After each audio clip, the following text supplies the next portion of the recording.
বিসমিল্লাহির রহমানির রহিম। আল্লাহ দয়াময়, আল্লাহ আমাদের ক্ষমা করতে ভালোবাসেন। তাই বছরের কিছু কিছু দিনকে আল্লাহ স্পেশাল করেছেন। তার ভিতর মুহররম মাসের আশুরার দিন। এই দিনে পরপর 2টা রোজা রাখলে আল্লাহ তাআলা আমাদেরকে অনেক নেকি দান করেন এবং অনেক গুনাহ মাফ করে দেন। এবং দুর্নীতি প্রতিরোধে ইসলাম কি বলে, এই সকল বিষয় নিয়ে আলোচনা করেছেন হাফেজ মাওলানা মাহবুবুর রহমান। আসসালামু আলাইকুম ওয়া রাহমাতুল্লাহি ওয়া বারাকাতুহু। আলহামদুলিল্লাহি নাহমাদুহু ওয়া নাস্তাঈনুহু ওয়া নাস্তাগফিরুহু ওয়া নাউযু বিল্লাহি মিন শুরুরি আনফুসিনা ওয়া মিন সাইয়্যাতি আ'মালিনা। من يهده الله فلا مضل له ومن يضلله فلا هادي له ونشهد أن لا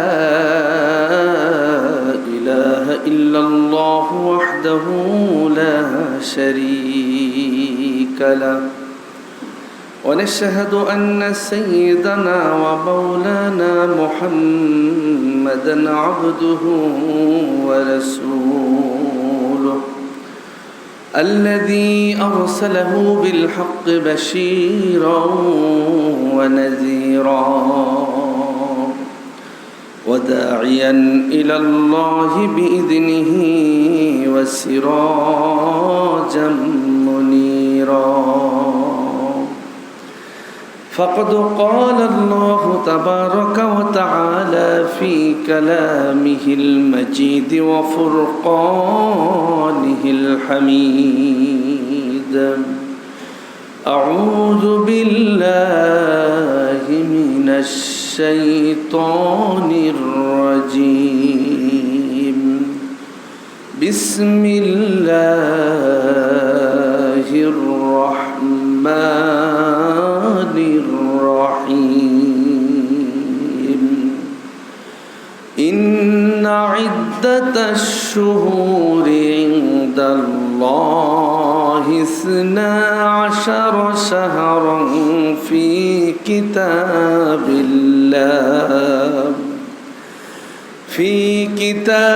الله يوم خلق السماوات والأرض منها 4 حرم ذلك الدين القيم فلا تظلموا فيهن أنفسكم وقاتلوا المشركين كافة كما يقاتلونكم كافة واعلموا أن الله مع المتقين. আল্লাহ রাব্বুল আলামিন পবিত্র জুম্মার দিনে সুস্থ অবস্থায় আমাদেরকে আল্লাহর ঘর মসজিদে আগে আগে আসার বসার তৌফিক দিয়েছেন। এজন্য আমরা সবাই অন্তরের অন্তঃস্থল থেকে পড়ছি আলহামদুলিল্লাহ। প্রাণ ভরে বিশ্ব নবীর উপরে সালাতু সালাম পেশ করছি, যিনি রহমাতুল লিল আলামিন, যিনি সৈয়দুল কাউনাইন ওয়াস সাকালাইন, যিনি লাআলা খুলুকিন আযীম জনাবে মুহাম্মদুর রাসূলুল্লাহ সকলে পড়ছি সাল্লাল্লাহু আলাইহি ওয়াসাল্লাম। আমরা আলোচনা শুনছিলাম ক্ষমার দরজা, 12টি মাধ্যমে আল্লাহর কাছ থেকে ক্ষমা পাওয়া যায়। 5টা বর্ণনা করেছিলাম আমরা। ধারাবাহিকভাবে আলোচনা করার প্রয়োজন ছিল, কিন্তু এখন মুহররম মাস চলে এসেছে, আরবির 12টা মাসের প্রথম মাস। এই মাসে গুরুত্বপূর্ণ একটা দিন আছে। আপনারা কি জানেন সেটা কোন দিন? আশুরা। আশুরার উপলক্ষে হাদিসে এসেছে রোজা রাখার কথা। আশুরার দিন হযরত মুসা আলাইহিস সালাম রোজা রেখেছিলেন। আল্লাহর নবীজি রোজা রাখতেন, সাহাবাগণ রোজা রাখতেন। এমনকি নবীজি বলেছেন, এই দিন যদি কেউ রোজা রাখে, আহতাসিবু আলাল্লাহি আইয়ুকাফিরাস সানাতা আল্লাতী ক্বাবলা, একদিনের রোজার কারণে বিগত 1 বছরের সব গুনাহ আল্লাহ তার মাফ করে দেবেন। জোরে সুবহানাল্লাহ। আশুরা সংক্রান্ত কিছু বিষয় আমরা আজকে আলোচনা শুনবো ইনশাআল্লাহ। আশুরার শিক্ষা কি, আশুরা সংক্রান্ত কিছু ভুল ত্রুটি সমাজে চালু আছে, ভুল কথা চালু আছে, কি সেই কথা আমরা এগুলো জানবো।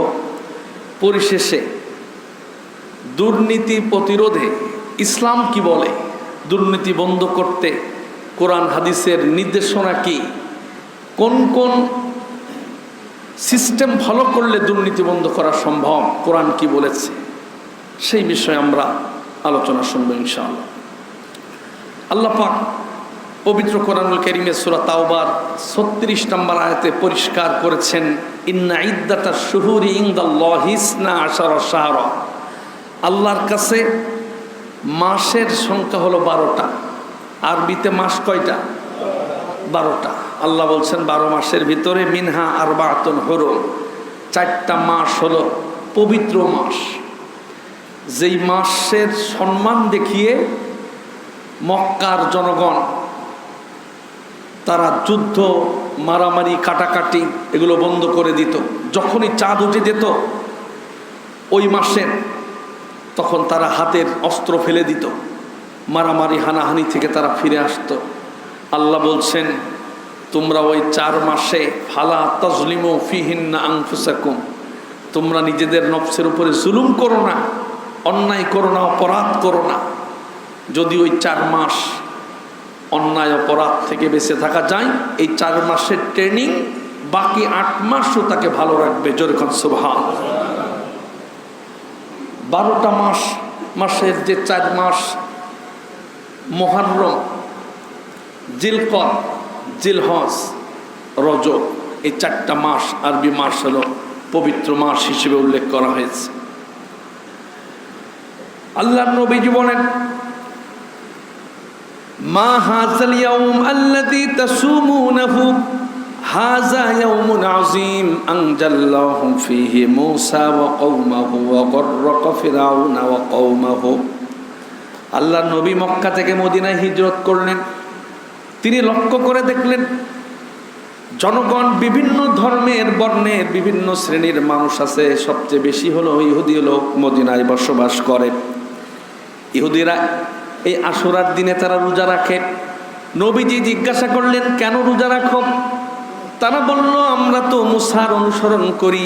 আমাদের নবী মুসা আলাইহিস সালাম ফিরাউনের অত্যাচার থেকে, নির্যাতন থেকে, ফিরাউনের জুলুম থেকে এই আশুরার দিনে তারা পরিত্রাণ পেয়েছিলেন। আল্লাহ পাক মুসাকে এবং মুসার কওমকে বাঁচিয়ে দিয়েছিলেন ফিরাউনের নির্যাতন থেকে। এই জন্য তাদের জুলুম থেকে বাঁচার পরক্ষণেই এই দিনটাকে স্মরণীয় করে রাখার জন্য হযরতে মুসা আলাইহিস সালাম আল্লাহর কৃতজ্ঞতা প্রকাশ করণার্থে তিনি এই আশুরার দিনে রোজা রেখেছেন। এজন্য আমরা নবী মুসাকে ফলো করে আমরাও রোজা রাখি। বিশ্ব নবী বললেন, নাহনু আহাক্কু আউলা বিমূসা মিনকুম, তোমাদের চাইতে তো আমরা আরো মুসাকে বেশি ভালোবাসি, মুসার আরো বেশি অগ্রগণ্য, তাহলে আমরাও রোজা রাখবো। ফাসামা, নবীজি রোজা রাখলেন। ও আমার বিসিয়ামিহি, সাহাবীদেরকে বললেন তোমরা আশুরার রোজা রাখো। বেধর্মীরা, ইহুদিরা বলা বলি করলো মুহাম্মদ নতুন একটা ধর্মের প্রবর্তক, অথচ আমরা কিভাবে ইবাদত করি, আমাদের ইবাদতটা মুহাম্মদ ফলো করেছে। আমরাও আশুরার দিনে রোজা রাখি, তোমাদের নবীও এই দিনে রোজা রাখে। এই কথাটা নবীজির কানে যখন আসলো, নবীজি তখন বললেন, ওরা যা করবে তার বিপরীত তোমরা করবে। খালাফুল ইয়াহুদ, তোমরা ইহুদিদের বিপরীত কাজ করবে, ওরা যা করবে তোমরা তা করবে না। যেহেতু ওরা আশুরার দিনে রোজা রাখে, অতএব তোমরা আশুরার সাথে আর একটা দিন তোমরা মিলায় রাখবে। হয় 10-11 রাখবে, অথবা 9-10 রোজা রাখবে। 2 দিন রোজা রাখবে, ওরা রাখে 1 দিন আর আমরা রাখবো 2 দিন, যাতে করে ওদের সাথে মিল না হয়। নবীজির পবিত্র জবান দিয়ে বললেন, লাইম বাকিতু, যদি আমি বেঁচে থাকি, ইলা কাবিলিন লা আসুমান্নাত তাসিউ, আমি যদি বেঁচে থাকি আগামী বছর তাহলে আমি 9 এবং 10 2 দিনই রোজা রাখবো। কিন্তু দুর্ভাগ্যজনক বিশ্বনবী পরের বছর আশুরা আসার আগে তিনি ইন্তেকাল করেছেন। তবে নবীদের আকাঙ্ক্ষা ছিল আগামী বছর যদি বেঁচে থাকি 9 এবং 10 রোজা রাখবো। এই জন্য 9 এবং 10 রোজা রাখা উত্তম। আমরা এই দিন রোজা রাখার চেষ্টা করব।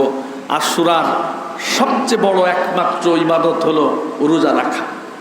আমাদের পরিবারের যারা আছে তাদেরকে রোজার দাওয়াত দিয়ে দেব, কারণ একদিনের রোজার বিনিময়ে আল্লাহ পাক 1 বছরের গুনাহ মাফ করবেন।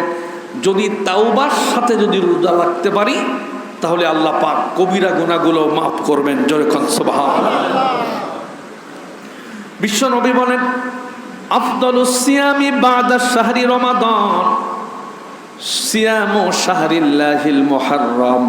রমজান মাসে রোজা রাখার পরে মুহররম মাসের রোজা আল্লাহর কাছে সবচাইতে শ্রেষ্ঠ মর্যাদাবান। জোরে কোন সুবহানাল্লাহ।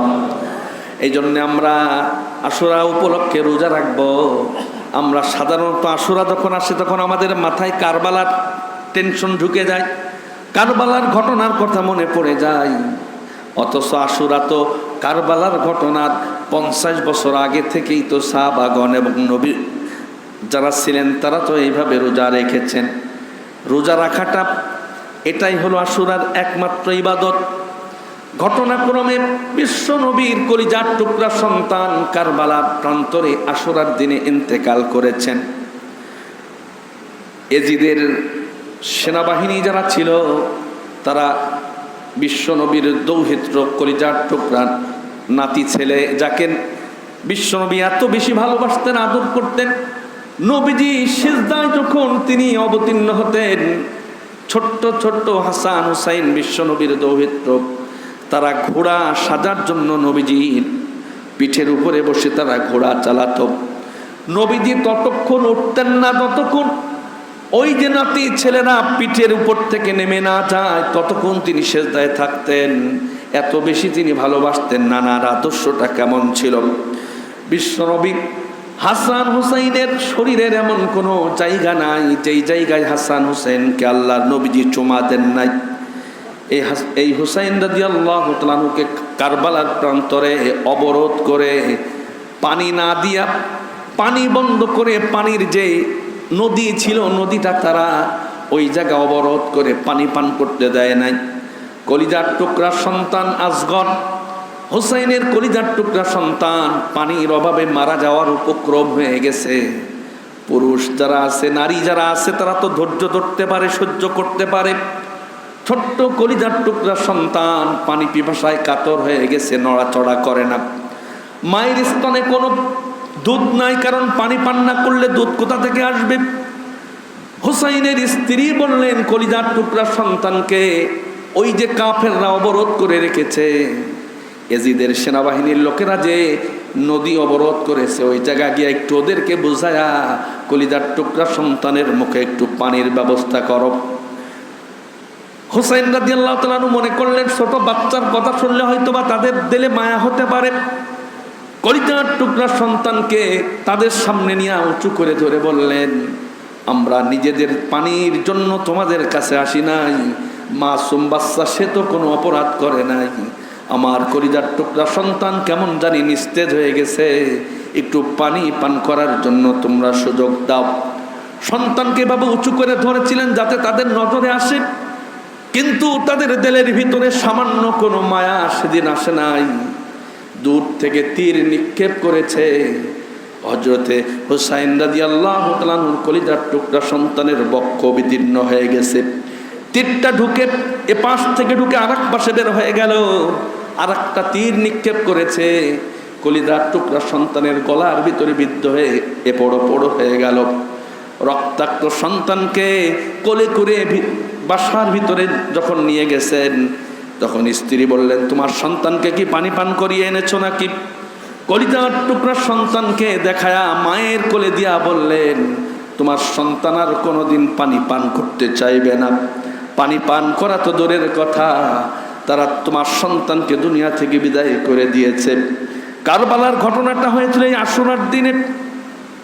কারবালার যে শিক্ষাগুলো আছে, আমরা ঘটনা শুনে চোখের পানি ফেলি, কিন্তু এই জায়গার যে প্রধান শিক্ষা হলো হুসাইন রাদিয়াল্লাহু তাআলা আনহু বাতিলের কাছে মাথা নত করেন নাই।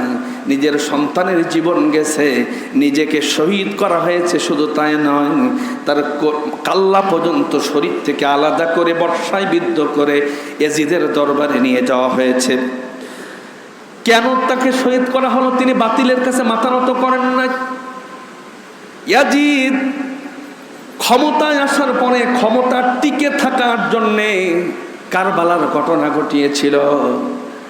হযরতে মুআবিয়া রাদিয়াল্লাহু তাআলা আনহুর কলিজার টুকরা সন্তান ছিল ইয়াজিদ। তার চরিত্রে কিছু কালেমা পাওয়া যায়। তার ভিতরে একটা, তিনি মদ পান করতেন। তিনি মাঝে মাঝে এমন বর্ণনা এসেছে নামাজ ছেড়ে দিতেন, কিন্তু তিনি মুসলমান ছিলেন। মাঝে মাঝে নামাজ ছেড়ে দিতেন, মাঝে মাঝে মদ পান তিনি করতেন। এমনকি ক্ষমতায় থাকার জন্য হুসাইন রাদিয়াল্লাহু তাআলা আনহুকে নির্মমভাবে তিনি শহীদ করে দিয়েছেন। এমনকি তার পরিবারের সদস্যদেরকেও শহীদ করা হয়েছে। ক্ষমতায় টিকে থাকার জন্যে ক্ষমতায় আসার 4 মাসের পর কারবালার ঘটনা ঘটান। দ্বিতীয় বছরে সেনাবাহিনী পাঠায়া মদিনা লণ্ডভণ্ড করে দেয়। মদিনার মসজিদে নববী বম্বিং করার কারণে মসজিদে নববী লণ্ডভণ্ড হয়ে যায়। পরের বছর কাবায় আক্রমণ করে। অসংখ্য সাহাবী তার নির্যাতনের কারণে তার হামলার শিকার হয়ে দুনিয়া ছেড়ে মৃত্যুবরণ করেন, শাহাদাত বরণ করেন। পরিশেষে কাবায় গিলাফেসে আগুন ধরিয়ে দিয়েছিল। আগুন ধরানোর 11 দিন পর আল্লাহ পাক সহ্য করেন নাই। ক্ষমতায় টিকে থাকার জন্য এত পদক্ষেপ সে নিল, অথচ কাবা ঘরে যখনই হাত দিয়েছে আরশে আজিম থেকে আল্লাহ পাক বরদাস্ত করতে পারেন না। 11 দিন পর নির্মমভাবে পানি পিপাসার কষ্ট যাতনা সহ্য করে ইয়াজিদের পানি পানি করে, পানি কেউ দেয়, পানি খেতে পারে না। ওই যে কারবালায় সাহাবীদের পানি পান করতে দেয় নাই, এই পানির কষ্টে ধুকে ধুকে কষ্ট পেয়ে ইয়াজিদ দুনিয়া থেকে বিদায় নিয়ে চলে গেছে। জোরে কান সুবহানাল্লাহ। দুনিয়া থেকে সে বিদায় নিয়ে চলে গেছে আল্লাহর অভিশাপ নিয়ে। এই কারবালার প্রান্তরের ঘটনা, এই ঘটনা আর মুসা আলাইহিস সালামকে আল্লাহ পাক বাঁচিয়েছিলেন। এই দুইটা ঘটনা ছাড়া আর যে ঘটনার কথা বলা হয় কোরআন হাদিসে তার সত্যতা পাওয়া যায় না। বিভিন্ন বইয়েও লেখা আছে এই দিনে নূহ আলাইহিস সালাম তার নৌকাটা তীরে ভিড়িয়েছিলেন। এই দিনে ইউনুস নবী মাছের পেট থেকে মুক্ত হয়েছিলেন। ইউসুফ আলাইহিস সালাম এই দিনে জেল থেকে বের হয়েছিলেন। আদম আলাইহিস সালাম পৃথিবীতে এসেছিলেন। এই দিন পৃথিবী সৃষ্টি করা হয়েছে। এই দিনে কিয়ামত হবে। এই জাতীয় অসংখ্য অগণিত কথা সমাজে চালু আছে, যে কথাগুলোর দলিল কোরআন এবং হাদিসে পাওয়া যায় না। শুধু দুইটা ঘটনা পাওয়া যায়। একটা, মুসা আলাইহিস সালামকে আল্লাহ পাক ফিরাউনের সন্ত্রাসী বাহিনী থেকে বাঁচিয়েছিলেন। ঘটনাটা আপনাদের সবার জানা আছে। ফিরাউন ছিল স্বৈরাচার। মুসা আলাইহিস সালামের বংশের উপরে অত্যাচার করত, জুলুম করত, নির্যাতন করত। ফিরাউন বলেছিল আমি বড় রব, আনা রব্বুকুমুল আলা, আমি সবচেয়ে বড় রব। নিজেকে রব বলে দাবি করেছিল। আল্লাহ পাক তার কিছু ক্ষমতা দিয়েছিলেন। তিনি ইশারা করলে নীল নদের পানি প্রবাহিত হতো, আবার যদি ইশারা করত প্রবাহ বন্ধ হয়ে যেত। এজন্য তিনি যখন আঙুল ইশারা করে বলতেন তাজরি মিন তাহতি আফালা তুবসিরুন, আমি ছাড়া আর কে ইলাহ আছে, রব আছে, আমার ইশারায় তো এই নদীর পানি প্রবাহিত হয়ে যায়। এভাবে করে নিজের অহংকার করে তিনি সীমা অতিক্রম করেছিলেন। যদি কেউ তাকে রব বলে না স্বীকার করত, তার রোদের ভিতরে বড় বড় পেরেক হাতে পুঁতে পায়ে ভিতরে বিদ্ধ করে চিৎ করে শোয়া, ক্ষুধার যন্ত্রণায় ছটফট করায়া তাপে ওরা মারা যেত। ফিরআউনা যিল আওতাদ, নির্যাতনের অসংখ্য নজির রয়েছে। পৃথিবীর ইতিহাসে এইরকম জালিম স্বৈরাচার আর দেখা যায় না। তিনি ক্ষমতায় টিকে থাকার জন্যে বনি ইসরাইল বংশের ৮০,০০০ শিশুকে হত্যা করেছেন। প্রথমে বলেছিলেন যে স্বামী স্ত্রী সহবাস করতে পারবে না, যদিও করো তোমাদের সন্তান হত্যা করা হবে। কারণ জ্যোতিষী বলেছিল বনি ইসরাইলের বংশে একটা শিশু আসবে যার হাতে তার মৃত্যু হবে। আল্লাহ পাক তার ভিতরেও হযরত মূসা আলাইহিস সালামকে কৌশলে দুনিয়ায় আগমন ঘটালেন। ঘটনাটা আপনারা জানেন, ঘটনাটা বলার উদ্দেশ্য নয়। ফিরাউনের স্বৈরাচারী কিভাবে বেড়ে গিয়েছিল। ফিরাউন নিজেকে আল্লাহ দাবি করেছে, শুধু তাই নয়, মানুষ যে তার বিরোধিতা করেছে শুলে চড়াইয়া খেজুর গাছের কাণ্ডের পাতাগুলো ছেটে তার উপরে বিদ্ধ করে রেখেছে, যাতে লোকজন সড়ক পথে যেতে গিয়ে এই দৃশ্য দেখে ফিরাউনের বিরোধিতা না করে।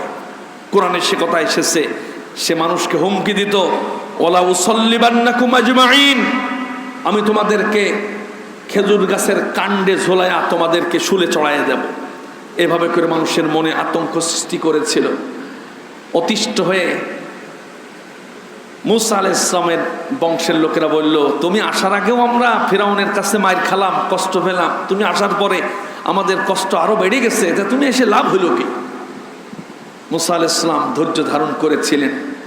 তিনি বলেছিলেন, ক্বালু জিনা মিন ক্বাবলি আন তা'তিয়ানা ওয়া মিন বা'দি মা জি'তানা ক্বালা আসা রাব্বুকুম আইয়ুহলিকা আদুওয়াকুম। তিনি বলেছিলেন, যেমন হতে পারে এই নির্যাতনের অবসান একদিন ঘটবে, এই নির্যাতন জুলুম একদিন শেষ হবে, আল্লাহ পাক আমাদের শত্রুদের নিশ্চিহ্ন করে দেবেন। এই দোয়াটা আল্লাহ কবুল করে নিয়েছিলেন।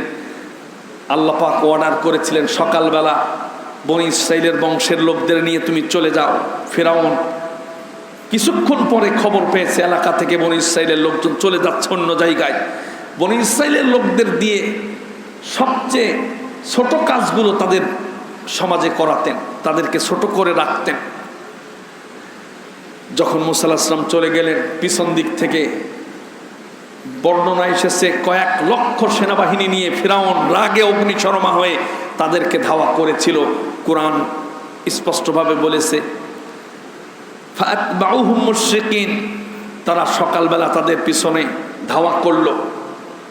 কাছাকাছি মুসা আলাইহিস সালাম যখন নদীর ধারে চলে গেলেন, পিছনের দিকে তাকায় লক্ষ্য করে দেখলেন ফিরাউনের বংশ চলে আসতেছে। তারা যে জালেম, তাদের একজনকে বাঁচিয়ে রাখবে না, দৃশ্য দেখে বোঝা যাচ্ছে। তাদের হাতে অস্ত্র আর নিরীহ জনগণ মুসা আলাইহিস সালামের সাথে। কোরআন বলে দিয়েছে, فلما تراءى الجمعان قال أصحاب موسى إنا لمدركون। যখনই একদল আর একদলকে দেখল, তখন মুসা আলাইহিস সালামের সাথীরা যারা ছিল তারা ভয়ে, ওরা কেউ কেউ তাফসীরে এসেছে কেঁদে ফেললো। ওরা বলল, বাঁচার কোনো উপায় নাই, সামনে লোহিত সাগর আর পিছনে ফিরাউনের সেনাবাহিনী, বাঁচার তো কোনো উপায় নাই। ইন্না অবশ্যই লামুদ্রাকুন, আমরা তো অবশ্যই ধরা পড়ে গেলাম, বাঁচার তো কোনো উপায় নাই। মুসা নবী সামান্য কোনো টেনশন করেন নাই, বিচলিত হন নাই, চিন্তিত হন নাই। তিনি সেই বিপদের মুহূর্তে আল্লাহর উপরে ভরসা করেছিলেন। তিনি বলেছিলেন, ক্বালা কাল্লা ইন্না মাইয়া রাব্বী সায়াহদিন, কখনো নয়, এইরকম নির্মম মৃত্যু আমাদের হবে না। আল্লাহ রাব্বুল আলামিন তিনি আমাদের সাথে আছেন। আল্লাহ পাক আমাদের একটা বাঁচার রাস্তা, পথ তিনি বের করে দেবেন। জোরে কোন সুবহানাল্লাহ। সঙ্গে সঙ্গে আল্লাহ পাক ওহী নাযিল করলেন, মুসা দাঁড়িয়ে কেন আছো? ফিরাউনের দরবল তো চলে এসেছে, তুমি। আসসালামু আলাইকুম। YouTube channel Islam with Habibur, এই চ্যানেলে সব কিছু ইসলামিক বিষয় প্রচার করা হয়।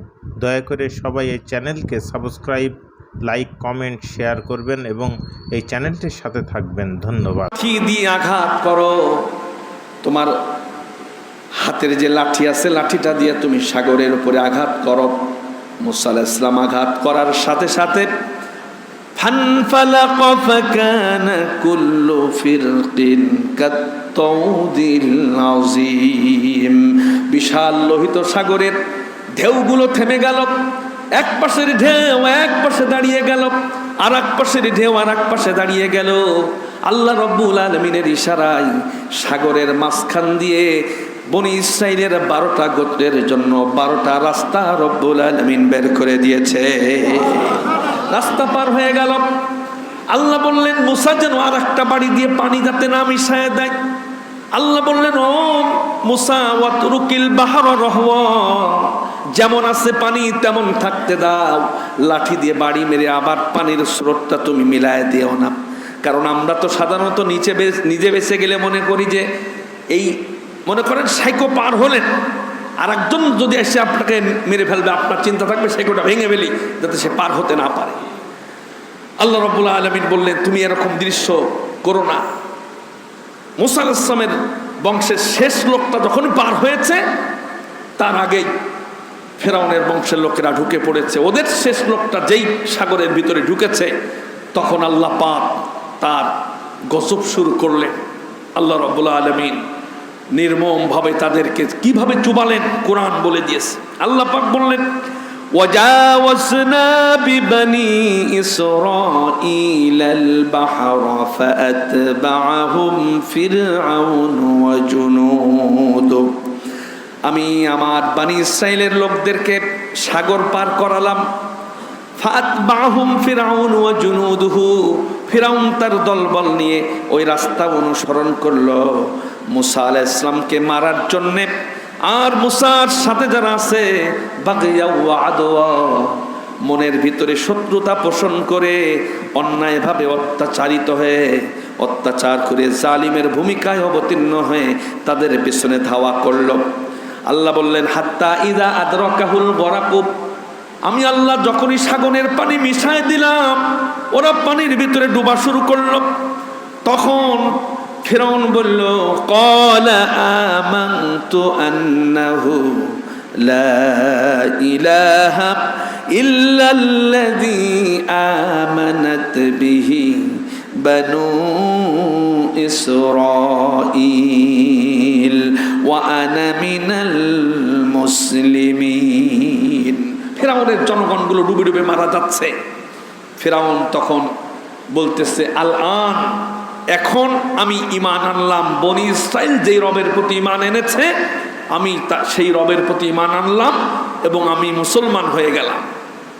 আল্লাহ রাব্বুল আলামিন ইতিপূর্বে অসংখ্যবার তাকে সুযোগ দিয়েছিলেন, কিন্তু মৃত্যুর গড়গড়ানি যখন শুরু হয়ে যায় তখন তার তাওবা কবুল হয় না। মৃত্যুর ছটফটানি যখন শুরু হয়ে যাবে, কোরআনে এসেছে হাত্তা ইউগরগির, গলার কাছে যখন মরণ চলে আসবে, ছটফট করবা তুমি, গড়গড়ানি শুরু হয়ে যাবে, তখন আর তোমার তওবা গ্রহণযোগ্য হবে না। ওই সময় ফিরাউন তওবা করেছিল। আল্লাহ পাক রাগান্বিত হয়ে জবাব দিয়ে বলেছিলেন আল আন, এখন তুমি ইসলাম গ্রহণ করছো, অকদ আসাইতা কবলু, কয়েক মিনিট আগেও তো তুমি আল্লাহর অবাধ্য হয়েছো। অকুনতা মিনাল মুফসিদিন, আর তুমি তো স্বৈরাচার, তুমি তো বিশৃঙ্খলা সৃষ্টিকারী।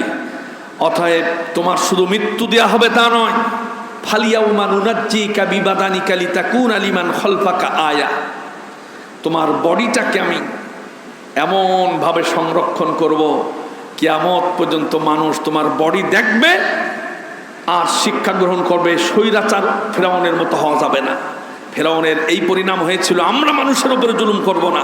এই বডিটা আল্লাহ পাক দেহটাকে সুটকায়া এটা মিশরের জাদুঘরে আল্লাহ পাক রেখে দিয়েছেন। পানির ভিতরে কয়েকশো বছর পানির ভিতরে ফিরাউন ভেসেছিল, একটা পানির পোকা তাকে স্পর্শ করে নাই, একটা মাছ তার কাছে যায় নাই। এবং পানির ভিতরে কত ধরনের ব্যাকটেরিয়া থাকে, কোনো ব্যাকটেরিয়া তাকে স্পর্শ করে নাই, পচে নাই। কয়েকশো বছর পরে তাকে জাদুঘরে সেভ করে রাখা হয়েছে। আল্লাহ পাক বললেন আমি তার বডিটাকে সেভ করে রাখবো, যাতে করে লিতাকুনা লিমান খালফাকা আয়া, ফিরাউন যে স্বৈরাচার ছিল, এরকম স্বৈরাচারের ভূমিকায় কেউ যেন অবতীর্ণ না হয়, হওয়ার সাহস যেন না করে, করলে ফিরাউনের পরিণতির কথা মনে করে সতর্ক হবে। এর জন্য শিক্ষার জন্য আল্লাহ পাক এটা করলেন। যখনই মুসা আলাইহিস সালাম দলবল সহ বেঁচে গেলেন, তখন মুসা আলাইহিস সালামের এই বিজয় উদযাপন করলেন রোজা রাখার মাধ্যমে। সেই রোজাটাই হলো আশুরার রোজা। আমরা যারা আজকে আলোচনা শুনছি, আগামী সোমবার সেহরি খাবো এবং মঙ্গলবার, এই 2 দিন সেহরি খেয়ে 2 দিন যদি রোজা রাখতে পারি, তাহলে আমাদের আশুরা পালন হবে। 1 বছরের গুনাহ আল্লাহ পাক মাফ করে দেবেন। জোরে কোন সুবহানাল্লাহ। আশুরার উপলক্ষে আমাদের দেশে কিছু ভুল কাজ হয়, আপনাদের সাথেও হয়। যারা শিয়া আছে তারা তাজিয়া মিছিল করে, ইমাম হুসাইন রাদিয়াল্লাহু তাআলা আনহুর কৃত্রিম লাশ বানায়া সেই লাশ নিয়ে মিছিল করে। কেউ কেউ কালো পোশাক পরে, কেউ সবুজ পোশাক পরে, এরপরে কেউ কেউ হাতে বিভিন্ন রকমারি চাবুক নিয়ে, এরপরে লৌহদণ্ড নিয়ে হাই হোসেন বলে মাতম করে। ঢাকা শহরে বিশাল মিছিল হয়, যেটার সাথে ইসলামের কোনো সম্পর্ক নাই, যেটা করা হারাম। নবীজি বলেছেন, কেউ মৃত্যুবরণ করলে লাইসা মিন্না মান লাতামাল খুদুদা ওয়া শাক্কাল জুয়ুবা ওয়া দাআ বিদাওয়াল জাহিলিয়া। জাহিলি যুগের মানুষের মতো হাই হাই করলে, জামা ছিঁড়ে ফেললে, মাথা কুটলে, এই রকম করে যদি কেউ মাতম করে, নবীজি বলেছেন আমার উম্মত থেকে সে বাতিল হয়ে যাবে, আমার সাথে তার কোনো সম্পর্ক নাই। অথচ যারা হাই হোসেন করে ওরা মনে করে যে অনেক সোয়াব হচ্ছে, অথচ নবীজি বলছেন যে তার উম্মত থেকে তার নামটা কাটা যাবে। নবীজির উম্মত থেকে যে বাতিল হয়ে যাবে, বলেন তো সে কি আল্লাহর জান্নাতে যেতে পারবে? কারবালা উপলক্ষে আমরা এই মাতম করা থেকে দূরে সরে আসব। এরপরে চাবুক মারা, হাই হোসেন। কিছুদিন আগে একজন হাই মুজিব করে দেখি উনি মাতম করতেছেন, হাতে উনি লোহার কি যেন নিয়েছেন, নিয়ে পিঠে মারছেন আর হাই মুজিব বলছেন। 15ই আগস্টে আমাদের বঙ্গবন্ধুর যেই মৃত্যু দিবস, সেই দিন তিনি এর সাথে মিল করে সে তাজিয়া মিছিলের মতো করে হাই মুজিব বলতেছেন। অন্তত একবার হাই মুজিব বললে তো 10 নেকি করে তো হবে না। আমার ভাইরা, নবীজির উম্মত থেকে নাম কাটা যাবে, সাবধান। এই জন্য মাতম করা, এমনকি সাধারণ কোনো মানুষ মরে গেলে তার আত্মীয় স্বজন পিতা মাতা যেন এইভাবে মাতম না করে, নবীজি নিষেধ করেছেন। নবীজির উম্মত থেকে নাম কাটা যাবে। কোন এলাকায় ইমাম হুসাইনের নামে টাকা তুলে খানা পিনার আয়োজন করা হয় এবং সোয়াব হয় বলে মনে করে। অনেক এলাকায় এই দিন মানুষ খালি পায়ে হাঁটে, স্ত্রী সহবাস করে না, ভালো কিছু খায় না, মনে কষ্ট যে পানি পান না করে ইমাম হোসেন মারা গেছে। এই জন্যে তিনি সন্তানদেরকে পর্যন্ত ওই দিন পানি পান করার থেকে বিরত থাকে। আবার কেউ কোনো এলাকায় মানুষদের পানি পান করায় এই দিন, যাতে করে মানুষের এই দিন পানি পান করানো মানে ইমাম হুসাইনকে পানি পান করানো। ইমাম হুসাইন রাদিয়াল্লাহু তাআলা আনহু শাহাদাত বরণ করেছেন। বাল আহইয়াউন ইনদা রাব্বিহিম ইউরযাকুন, আল্লাহর পক্ষ থেকে শহীদরা সরাসরি জান্নাতের রিজিক তারা পেতে থাকেন। জোরে কান সুবহানাল্লাহ। আল্লাহ রিজিক খাওয়াচ্ছেন, জান্নাতের ফলমূল, আর তুমি মনে করছো আজও পানি না পান করে কবরে কষ্ট পাচ্ছেন ইমাম হুসাইন রাদিয়াল্লাহু তাআলা। আর একজন বদমাইশ, সে পিশাব করে পানি নেয় না, তাকে জিজ্ঞাসা করা হলো পানি নাও না কেন? বলছে এই পানি নষ্ট করব যেই পানির অভাবে, এই পানি পান না করতে পেরে ইমাম হুসাইন কারবালায় শহীদ হয়েছে, সেই পানি আমি এই জায়গা কি করে লাগাই? তাহলে পানির প্রতি তার কি মহব্বত। আমার ভাইয়েরা, আশুরা উপলক্ষে মাতম করা যাবে না, চাবুক মারা যাবে না, শরীর ক্ষত বিক্ষত করা যাবে না, এই উপলক্ষ করে তাজিয়া মিছিল করা যাবে না, হাই হোসেন বলে মাতম করা যাবে না। কোনো মানুষ সাহাবীদেরকে গালি দেয়, এই ঘটনাকে কেন্দ্র করে সাহাবীদেরকে ঢালাওভাবে গালি দেয়। হযরতে মুআবিয়া রাদিয়াল্লাহু তাআলা আনহুকে অনেকে গালি দেয়, এটা করা যাবে না। কারণ সাহাবারা, তাদের ব্যাপারে কোরআনে আয়াত এসেছে, রাদিয়াল্লাহু আনহুম ওয়া রাদু আনহু, আল্লাহ পাক তাদের উপরে খুশি আছেন, আল্লাহ পাক তাদের উপরে খুশি আছেন, তারাও আল্লাহর উপরে খুশি আছেন। অতএব সাহাবীদেরকে গালি দেওয়া যাবে না। কারবালার যে 6টা শিক্ষা আছে, 1 নম্বর কারবালার শিক্ষা হলো আল্লাহর সাহায্য চিরকাল হকের পক্ষে থাকে। কিছুদিন সাময়িকভাবে বাতিলকে মনে হয় যেন শক্তিশালী। ফেরাউনকে দেখে মনে হয়েছিল তার কোনোদিন সাম্রাজ্যের পতন হবে না। ক্ষমতায় থাকার জন্যে 80,000 শিশুকে হত্যা করার পরেও সে ক্ষমতায় টিকে থাকতে পারে নাই। ইয়াজিদ ক্ষমতায় টিকে থাকার জন্য 3 বছর নির্যাতন করেছে, মক্কায় হামলা করেছে, মদিনায় হামলা করেছে, হযরত হুসাইন রাদিয়াল্লাহু তাআলা আনহুর উপরে হামলা করেছে, শাহাদাত ঘটায় দিয়েছেন, তারপরেও থাকতে পারে নাই। তাহলে কারবালার 1 নাম্বার শিক্ষা, সারা জীবনের জন্যে আল্লাহ পাক হকের পক্ষে যারা থাকেন তাদের পক্ষে আল্লাহ পাক থাকেন। 2 নাম্বার, জালিম এবং জুলুমের পরিণতি কখনো ভালো হয় না। সাময়িক মনে হয় যেন জুলুম ভালো কাজ, জুলুম যারা করতেছে তাদের পক্ষে অনেকে সাপোর্ট করে, অথচ তাদের পরিণাম কখনো ভালো হয় না। যেমন পরিণাম হয়েছিল কারুনের, যেমন পরিণাম হয়েছিল ফিরাউনের, যেমন পরিণাম হয়েছিল নমরুদের। জালিম এবং জুলুমের পরিণাম এরকম হয়। 3 নাম্বার, আল্লাহর নিয়ামত যখনই পাওয়া যাবে, ওই হাদিসে এসেছে ফাসমাহু মূসা শুকরন, আল্লাহর শুকরিয়া আদায় করেছিলেন মূসা আলাইহিস সালাম। ফিরাউনের হাত থেকে বাঁচার সাথে সাথে আল্লাহর প্রশংসা করেছিলেন। অতএব বিপদ আপদ থেকে বাঁচার পরে, আল্লাহর বড় বড় নিয়ামত পাওয়ার পরে সর্বপ্রথম আল্লাহর প্রশংসা এবং শুকরিয়া জ্ঞাপন করতে হবে। আল্লাহ পাক বলেন, লাইন শাকারতুম লাযীদান্নাকুম ওয়া লাইন কাফারতুম ইন্না আযাবি লাশাদীদ। লাইন শাকারতুম লাযীদান্নাকুম, আল্লাহর শুকরিয়া আদায় করবে, আল্লাহ নিয়ামত বাড়িয়ে দেবেন। শুকরিয়া আদায় বন্ধ করে দেবে, আল্লাহর আযাব, কঠিন আযাব তোমাদেরকে গ্রাস করবে। কারবালার শিক্ষা বা আশুরার 4 নাম্বার শিক্ষা হলো, ইহুদিদের অনুসরণ করা যাবে না। ইহুদিদের সাথে রোজায় মিল রাখার কারণে নবীজি 2 দিন রোজা রাখতে বললেন এবং বললেন, খালাফুল ইয়াহুদ, তোমরা ইহুদিদের ব্যতিক্রম করো, তাদের বিপরীত করো। এতে বোঝা গেল কারবালার বা আশুরার আরেকটা শিক্ষা হলো, ইহুদিদের অনুসরণ করা যাবে না। 5 নাম্বার, অন্যায়ের কাছে কখনো মাথা নত করা যাবে না। যেমন হযরত হুসাইন রাদিয়াল্লাহু তাআলা আনহু, তিনি বাতিলের কাছে মাথা নত করেন নাই। এটা একটা শিক্ষা যে বাতিলের কাছে মাথা নত, অন্যায়ের কাছে মাথা নত করা যাবে না। 6 নাম্বার, আল্লাহর উপরে তাওয়াক্কুল করতে হবে, যেমন মূসা আলাইহিস সালাম করেছিলেন। ওই বিপদের মুহূর্তে অন্যান্য মানুষ কি করত? মূসা আলাইহিস সালামের আল্লাহর উপরে ভরসা করার কথা প্রশংসিত আল্লাহ পাক কোরআনের মাধ্যমে আমাদের জানিয়ে দিয়েছেন। মূসা কিন্তু মরে গেলাম বাঁচাও বাঁচাও বলে দৌড়ায় ফিরাউনের পা জড়ায় ধরে বলে নাই যে এইবারের মতো মাফ করে দাও, আর পলাবো না, এমন করেন নাই। তিনি আল্লাহর উপরে ভরসা করে বলেছিলেন, ইন্না মাইয়া রব্বি সায়াহদিন, আমার রব এইভাবে আমাকে মারতে পারে না, তিনি আমাকে বাঁচার একটা পথ বের করে দেবেন। জোরে কোন সুবহানাল্লাহ। এখান থেকে আল্লাহর উপরে ভরসা করা, আল্লাহর উপরে তাওয়াক্কুলের শিক্ষা পাওয়া যায়। কারবালার এই 6টা শিক্ষা আমরা গ্রহণ করব, যা বর্জন করার তা করব। এবং কারবালার বা আশুরার সবচেয়ে বড় কাজ হলো রোজা রাখা। আমরা এই রোজা রাখবো ইনশাআল্লাহ। সংক্ষেপে আমরা একটু দুর্নীতি সম্পর্কে আলোচনা করা দরকার।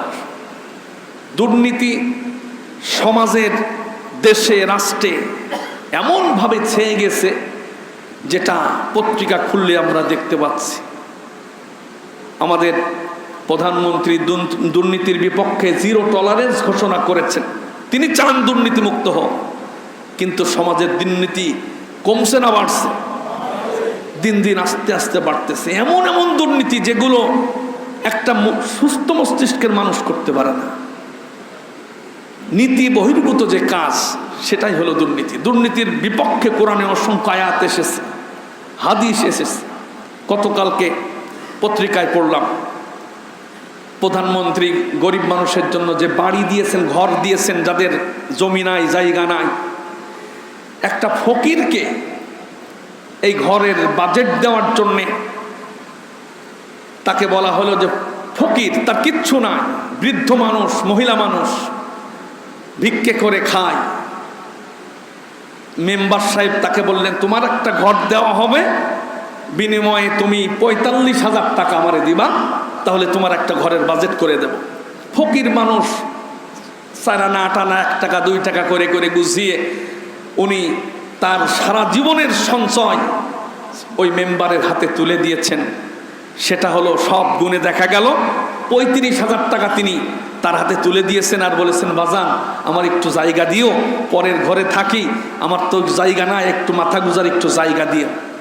35,000 টাকা দেওয়ার পর মেম্বার সাহেব বলছেন বাকি 10,000। উনি দাবি করেছেন আরো 10,000, বলেছেন যে বাকি 10,000 আমি আর কিছুদিন সঞ্চয় করে গুছিয়ে তোমার হাতে বাকি 10,000 দেব, 2 মাস আমার টাইম দাও। 2 মাস টাইম নিয়ে তিনি চাবি দিয়ে দিয়েছেন। ঘরে তিনি খুশি মনে উঠেছেন। ওঠা কিছুদিন পরে ওই ফকিরের ভাই অসুস্থ দেখতে গেছেন, এসে দেখেন তার ঘর তালা ভেঙে ভিতরে আরেকজন অসহায়কে ঢোকায় দেওয়া হয়েছে। তাকে জিজ্ঞাসা করা হলো, এটা তো আমার ঘর, তুমি কেন আসলে? তখন বললেন যে ওই মেম্বার আমার এই ঘরে বাজেট দিয়ে গেছে, আমার বলেছে এই ঘর আজকে থেকে আমার। এই মহিলা ফকির বৃদ্ধা মানুষ মেম্বারের কাছে গিয়া বলতেছে, আপনি আমার ঘরে আরেকজনকে তুলে দিয়েছেন। তখন বললেন যে তোমারও যে টাকা বাকি আছে। উনি বলছেন আমি তো সময় চেয়েছি, 2 মাস পরে টাকা দিয়ে দেব। তিনি বললেন যে ওই 10,000 দিলে হবে না, 2 মাস পরে দিবা, 20,000 দেওয়া লাগবে। সুবহানাল্লাহ বলছেন না নাউজুবিল্লাহ বলছেন? ফকিরের কাছ থেকে টাকা আদায় করতেছে একজন মেম্বার, অথচ প্রধানমন্ত্রী এদের গৃহহীনদের গৃহ দেওয়ার জন্য তিনি কি বাজেট করতেছেন আর মেম্বার করতেছে কি? টাকা নেওয়ারও তো লোক থাকা লাগবে, যার মাল পানি আছে তার কাছ থেকে নিলেও তো কিছুটা সহ্য করা যায়, মানা যায়। আপনারা অবাক হবেন এই ঘটনাটা যেখানে ঘটেছে। আমি এটা দেখে অবাক হয়েছি। মৌলভীবাজারের কুলাউড়ায় একটা থানা আছে, ওই জায়গার মেম্বার আজাদ মিয়া এই কাজ করেছেন। পরবর্তীতে ওই মহিলা ঘর ভাঙার পরে নিজের একটা মাত্র বাক্স ছিল, সে বাক্সটা চেক করে দেখে বাক্সের ভিতরে কিছু খুচরো টাকা কয়েক হাজার ছিল, সেই টাকাও মেম্বারের লোকজন নিয়ে চলে গেছে। এবার তো সুবহানাল্লাহ বলবেন না? তাহলে একটা ফকিরের সাথে যদি এই আচরণ করে, দুর্নীতি কোথায় গিয়ে পৌঁছিয়েছে। শুধু তাই নয়, ফরিদপুরে এই প্রধানমন্ত্রীর বাজেটের ঘর দেওয়ার জন্য আর এক ফকির, কুটি নামে একটা মহিলা, উনি অনেক আগে তার স্বামীকে মুক্তিযুদ্ধের সময় স্বামী দুনিয়া থেকে বিদায় নিয়ে চলে গেছেন, 86 বছর বয়স। তার ঘর দেওয়ার জন্য এলাকার যিনি চেয়ারম্যান, তিনি তার কাছ থেকে 15,000 টাকা ঘুষ দাবি করে, ঘুষ নিয়ে তারপরে তার জন্য ঘরের বাজেট দিয়েছেন যে তুমি পেয়ে যাবা বলে সে ঘর আর দেন নাই। পরবর্তীতে উনি লিখিত অভিযোগ করেছেন যখন, তখন সাংবাদিকরা চেয়ারম্যান সাহেবকে বলছেন, আপনি অমুক মহিলা ফকির মানুষ গুছিয়ে কষ্ট করে 15,000 টাকা দিয়েছে, আপনি ঘর দেন নাই কেন? তখন তিনি বলছেন যে এই নামে কোনো মহিলাকে আমি চিনিই না, টাকা নিয়ে তো দূরের কথা। অথচ বিষয়টা পত্রিকায় এসেছে। আপনারা আরো অবাক হবেন। আমাদের এই যে 15 বছর ধরে বিসিএস এর প্রশ্ন গোপনে বিক্রি করে টাকা কামিয়েছেন আবেদ আলী ড্রাইভার, আপনারা নাম শুনেছেন, পত্রিকায় দেখেছেন, এখন বাংলাদেশের টক অফ দ্য টাইম। তিনি খালি হাতে ঢাকায় গিয়েছিলেন, কুলির কাজ করতেন। কৌশলে তিনি পিএসসিতে চাকরি নেন ড্রাইভারের। পিএসসির যিনি চেয়ারম্যান তার ড্রাইভার, তিনি গাড়ি চালান। তদন্তে দেখা গেছে তিনি একজন গাড়ি চালক, কয়েক হাজার টাকা বেতন, কিন্তু তিনি যে সম্পদ অর্জন করেছেন এই বিসিএস সহ বিভিন্ন পরীক্ষা, 30টা পরীক্ষার প্রশ্ন তিনি এভাবে ফাঁস করেছেন। কোটি কোটি টাকা দুর্নীতি করেছেন। অযোগ্য অদক্ষ লোকদেরকে তিনি বিভিন্ন জায়গায় বসায় দেওয়ার সুযোগ করে দিয়েছেন, বিনিময়ে তিনি মাল পানি পেয়েছেন। তিনি কি করেছেন? ঢাকা শহরে 4টা ফ্ল্যাট বাড়ি করেছেন 25 কোটি টাকা দিয়ে, তিনি এবং তার স্ত্রীর জন্যে। চট্টগ্রাম কক্সবাজারে তিনি হোটেল কিনেছেন, 20 বিঘা জমি কিনেছেন। ঢাকা শহরের বিভিন্ন জায়গায় কাঠাকে কাঠা কোটি কোটি টাকা, 150 কোটি টাকার শুধু জায়গা জমি তিনি কিনেছেন তার নামে এবং তার স্ত্রীর নামে। অথচ তার সারা জীবনের যত সঞ্চয়, তার বেতন এক জায়গা করলে এর 1 লাখ ভাগের 1 ভাগ টাকাও তার বেতনের টাকা হবে না। অথচ তিনি দুর্নীতি করে এভাবে চলে গেছেন। যারা বিসিএসে অন্যায়ভাবে ঢুকেছে তারাই তো বিভিন্ন পর্যায়ে আছেন। যার যোগ্যতা নেই সে কিভাবে সেবা দেবে? অযোগ্য অদক্ষ লোক। নবীজি বলেছেন, আবু হুরায়রাকে ডেকে বলেছেন, আবু হুরায়রা শোনো, যখন দেখবে আবার আমানতের খেয়ানত হচ্ছে তখন বুঝবা কিয়ামত হতে আর বেশি দেরি নেই। আবু হুরায়রা রাদিয়াল্লাহু তাআলা নবীজিকে পাল্টা জিজ্ঞাসা করলেন, আমানতের খেয়ানত আবার কি ইয়া রাসূলুল্লাহ? নবীজি বললেন, আমানতের খেয়ানত হলো যখন দেখবে সমাজে অযোগ্য মানুষ, যার যোগ্যতা নেই, অসৎ মানুষ, যিনি সৎ না অযোগ্য, তার যেই জায়গা পথ পাওয়ার কথা না এমন লোক যদি পথ পেয়ে যায় অযোগ্য মানুষ যখন দায়িত্ব পেয়ে যায় বুঝবা কিয়ামত হতে আর বেশি দেরি নাই, কিয়ামতের জন্য অপেক্ষা করবে। নবীজি এই হাদিসটা বললেন যে কিয়ামত হবে তখন যখন দেখবে অযোগ্য লোক দায়িত্ব পেয়ে গেছে। এই অযোগ্য লোক দায়িত্ব পাবে, নবীজি বলেছেন। এটা কি এই সময় কি আসবে না এসে গেছে? 100% এসে গেছে, আমরা সামনে দেখতে পাচ্ছি। এইগুলো থেকে বাঁচার জন্য ইসলাম খুব দারুণ নীতিমালা দিয়েছে। কোরআন এবং হাদিসের অনুযায়ী আমরা এই আলোচনাটা শোনা দরকার। দুর্নীতিমুক্ত করার জন্য জিরো টলারেন্স ঘোষণা করে চুপ থাকলে হবে না। মাঝে মাঝে দুর্নীতিবাজ ধরা পড়ে, তার যখন শেকড় ধরে টান মারা হয় তখন এমন একজন তার সাথে সংযুক্ত আছেন, তদন্ত বন্ধ হয়ে যায়, সবাই চুপ। তখন আর কেঁচো খুঁড়তে দেশে আবার বের করে না। পরবর্তীতে ও বেঁচে গেল, জনগণও বেঁচে গেল, কেউ আর এই কথা মাথায় আনে না, তদন্তই শুধু চলে। পরবর্তীতে আবার অন্য আরেকটা ইস্যু চলে আসে, মানুষের টক অফ দ্য টাউন তখন হয় সেটা। অতএব দুর্নীতিমুক্ত করার জন্য কোরআন এবং ইসলাম কি বলেছে, এই দিক নির্দেশনা কি, আমি কোরআন এবং হাদিস থেকে নোট করেছি। 10টা নির্দেশনা কোরআন দিয়েছে। আমরা সুযোগ হলে সামনে এটা আলোচনা করবো ইনশাআল্লাহ। আল্লাহ পাক সোনার বাংলাদেশকে, আসলে যাদের কলব পৌঁছে গেছে, অন্তর পৌঁছে গেছে, নষ্ট হয়ে গেছে ভিতরের সাইডটা, তারাই দুর্নীতি করতে পারে। তাছাড়া ভালো মানুষ, কোনো মুসলমান দুর্নীতি করতে পারে না। আল্লাহ পাক সোনার বাংলাদেশের এই দুর্নীতির দৃশ্য যখন পড়ি দেখি খুব কষ্ট হয়। সোনার বাংলাদেশটা এমন থাকার কথা নয়।